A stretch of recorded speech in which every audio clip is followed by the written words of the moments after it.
Although Zero Hour was mainly built to be a PvP game, the PvE mod is probably the most popular game mod within the Zero Hour player base.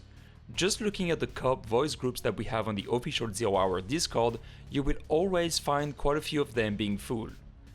The core mod of Zero Hour is progressively turning into a proper campaign mod with a progression system and somewhat of a story that you can follow, thanks to the nicely done cutscenes that the team has been adding to the game with Operation Magna update. The co-op mod also plays quite differently to what you get in PvP. The gameplay and the basic features obviously stay the same, but you will be fighting large groups of AIs, and you will have to achieve different kind of objectives while having to observe specific rules of engagements and perform specific actions to score points. So let's go over everything you need to know to play the co-op mod properly. Generally speaking, the co-op still has a lot in common with the PvP mod. Most of the maps are the same, you can get up to 5 attackers against defenders, the unique signature features of Zero Hour such as the breaker switch and the procedural prop placement systems are there, and you also get 3 phases, the loadout phase, the preparation phase and the action phase before starting every round. I guess the main difference, and the obvious one, is that you cannot play on the defending side and you will always be playing on the attacking side and never against real players. You will only get 1 round per match, which isn't really time limited unless you have an objective that is something like defuse the bomb before it's too late. Also, the breaker switch does not really provide the same kind of benefits in my opinion, since at the time of recording the AI does not really behave differently when the lights are switched off. So playing with the night visions is more of a matter of playstyle and immersion, and it's not so much a question of a tactics that you can use in co-op. I actually prefer not to use the breaker switch because the AI sometimes focuses a little bit too much on getting to the breaker switch once it has been used, which is not really ideal on certain maps. There are obviously tons of other big differences that makes the co-op mod unique and complicated, which is why I'm making this guide. There are 2 different difficulty levels, regular and hardcore. The AI is obviously more punitive in hardcore mode. You can also activate the casual mode, which basically removes the R.O.Es, the rules of engagement, so you can get in, gun blazing and shoot everything on sight without really asking any question and caring about the rules. This is kind of good if you want to discover the campaign or the co-op mod without really caring about the score, because once you're done with the round, even if you survive and completed everything, it won't count the final score towards your campaign progression system. I guess the first big difference you will notice is that all weapons, even those that are normally restricted to defenders only, will be available in co-op mode to everyone. So you will have plenty of options to choose from. Some of the defenders' weapons are obviously not really ideal for this kind of gameplay because I feel they were more designed for PvP, but still they could give you interesting challenges when you replay the scenarios that you have already finished in the past. So some of the defenders' gadgets will be placed around the map, mostly the door traps and the door wedges. That's at least what we can see at the time of recording, but hopefully the AI will start using gadgets in the future, like maybe the flare, the frag or the flash grenade, or maybe even the C4 charge. But for now, you only have to worry about door traps and door wedges. The most important one are the door traps, obviously because they can kill you, but also because you have to defuse them properly in order to avoid losing points. I believe there are up to 4 or 5 door traps on each map, and they will never be at the same place. They're kind of like part of the procedural prop placement, if you will. But like I said, you are not allowed to shoot them and trigger them to defuse them. Shooting the thread to trigger them will give you negative points since they are part of the side objectives. So you have to get close enough, aim at the thread of the door trap and then press V by default when you see the prompt. If you are playing without the HUD and the prompt, like I usually do in co-op, get close to the thread and ADS and then aim at the thread of the door trap and then press V once you're out of ADS and it should cut the thread. You don't have to worry about the door wedge. You can either remove them or just destroy them using the shotgun. In co-op mode, you will get more diversity in the objectives that you have to complete compared to the PvP mode, in which you only get hostage and the bomb mode. And even then, in co-op mode, sometimes the bomb looks quite different. Your objectives will vary depending on the map that you're playing. You can get as little as 3 objectives, and on some maps you can get 5 if not more different objectives. One objective that will always be there though is to establish order to chaos, which essentially means you have to neutralize all suspects, either by arresting them or killing them.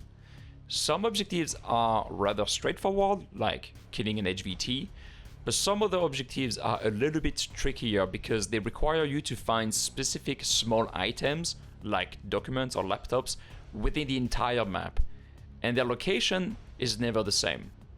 So you have to find and defuse a bomb before it runs out of time, but you never know where it's going to be. It's kind of part of the procedural placement again. So for those objectives, I highly recommend you always read the brief that you get during the loading screen, which you get after the cutscene and before starting the round, since they quite often include important details that will give you intel on how to complete some of those objectives or even to understand the context of the mission. And that's specifically true for the second scenario. Read the brief for the Cafe 14 mission. The enemy AI is as good as it gets, but tons of improvements are always coming with every update that the team releases. At the time of recording, the AI will mostly use tactics to charge, flank, wait, or kill you.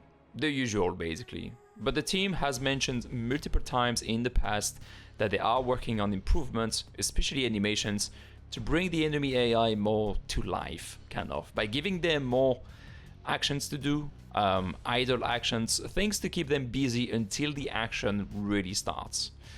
But you can already expect some AI to pull surprises, like hiding under furnitures or in some of the furnitures and so on, so you have to be careful when clearing rooms. Scoring is obviously an important part of the co-op mod, since that's what helps you progress to the next map. At the end of the co-op round, you will get a final score that will be based on your performance during the round.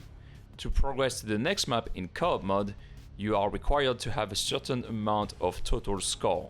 So basically a compilation of all the scores that you got from all the different maps in only one difficulty though. So the game will always take your highest score on each map. You also get between 100 to 300 BDTs when finishing co-op games, that you can spend on watches or bracelets, and potentially new cosmetics in the future. But to get the maximum amount of BDTs after replaying a mission, you need to beat your previous score to get the maximum amount of BDTs again. So the rules of engagement in co-op mode are actually pretty straightforward, but not always that clear to new players. First things first, you cannot really play and finish levels by being stealthy like Solid Snake or Sam Fisher or that kind of stuff. You can definitely get some guys by surprise and force them to give up and surrender, but don't expect to finish co-op missions without a fight. And so the R.O.E. will tell you that you're not allowed to engage enemies unless being fired upon. That is somewhat not accurate, and that's what is confusing most people. You can fire back at the enemies once they have raised their weapons high enough to aim and shoot at you. So basically above the hips and towards the shoulders, that's enough. So you don't have to wait for them to shoot first to defend yourself. All enemies will be in idle mode at the beginning of the round, and then they would engage their hunt mode, or whatever you can call it, as soon as they hear the first shot or the first shout for compliance, or if you're trying to open the door and you're very close to the AI, that kind of actions basically. But until then, you will get a penalty for unauthorized use of force if you shoot them without warning them, and you won't get a score high enough to go to the next mission. So how do you avoid this?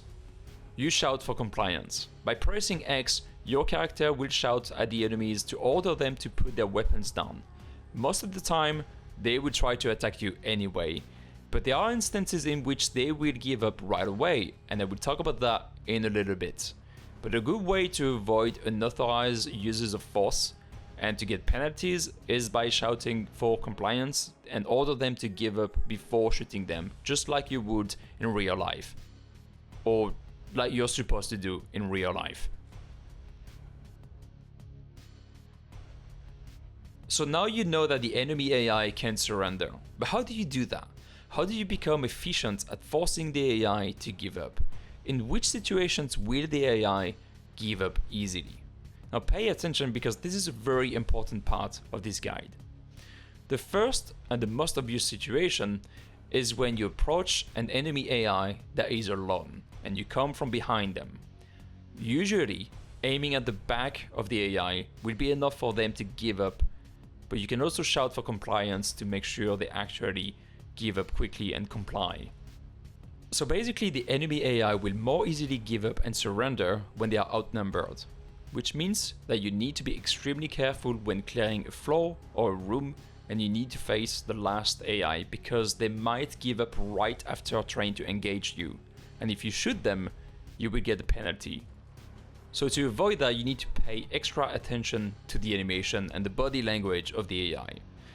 When the AI properly surrenders and will really give up, they will lower their weapon and drop it. But they sometimes fake it, and you will notice the animation is much slower, that there is more hesitation in the AI movements and the body language when they do that. And that's because they are about to get their weapon back up and shoot at you. In this situation, you can force the AI to drop their weapons by shooting their hands, especially the one holding the weapon. And if they still do not cooperate, too bad for them. Once they surrender, they would go down on their knees with their hands locked behind their head.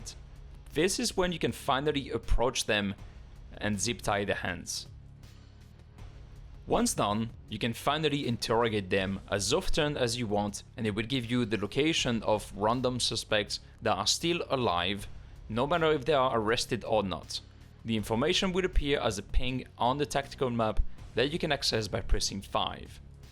Another really efficient and easy way to force the AI to surrender is by flashing them with, flash grenade, of course. You can force an entire room of AI to surrender, but only 2 arrested suspects will grant you extra points, and that's how you can get a pretty good score. Use a flash grenade in one of the rooms where you know there will be a lot of AI and arrest them all. You will notice that you can also secure the weapons that suspects were using. This is an important aspect of scoring, since you get points for collecting and not missing any weapons. But collecting weapons also refill your ammo. First, you need to make sure you collect a weapon of a class matching yours, so basically an AR, an SMG, a shotgun, or a pistol. Then you can only refill your ammo once you have 3 or less mags left, and you can only refill your ammo up to 3 mags in total. And it only refill empty mag slots. It does not refill empty or half empty mags that you still have in your vest.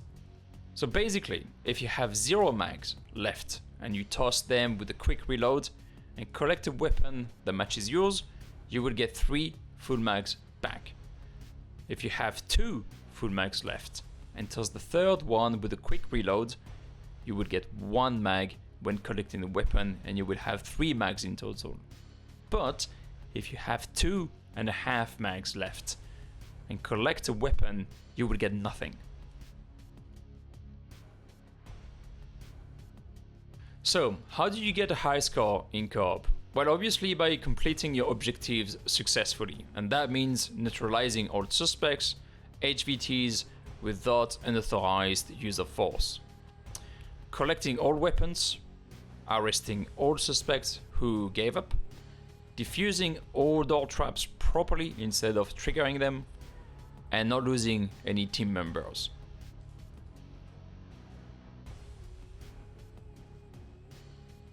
So, you can obviously try to solo all missions, and you can definitely finish them, all of them in hardcore and in solo, and get the highest score. It is hard though. Some missions just have too many enemies to win easily. Breaking meth is probably going to be your first very challenging scenarios to do in solo. But there are good challenges. What I would say is that playing the PvE with a team can make things a little bit harder for you to understand the rules properly and the core features of this game mode, because it's hard to get everyone on the same page and play with the same play style and level of seriousness while trying to discover all the core features and how they work.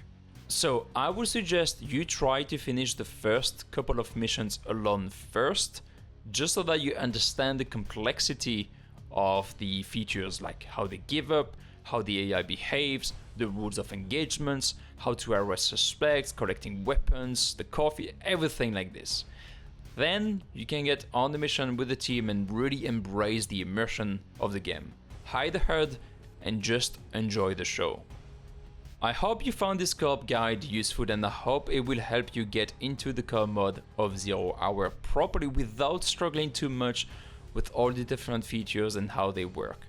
If you want a guide on how to finish the first mission solo in hardcore mode with a score of 100 out of 100, check my Tower House solo perfect run video. The link is in the description below.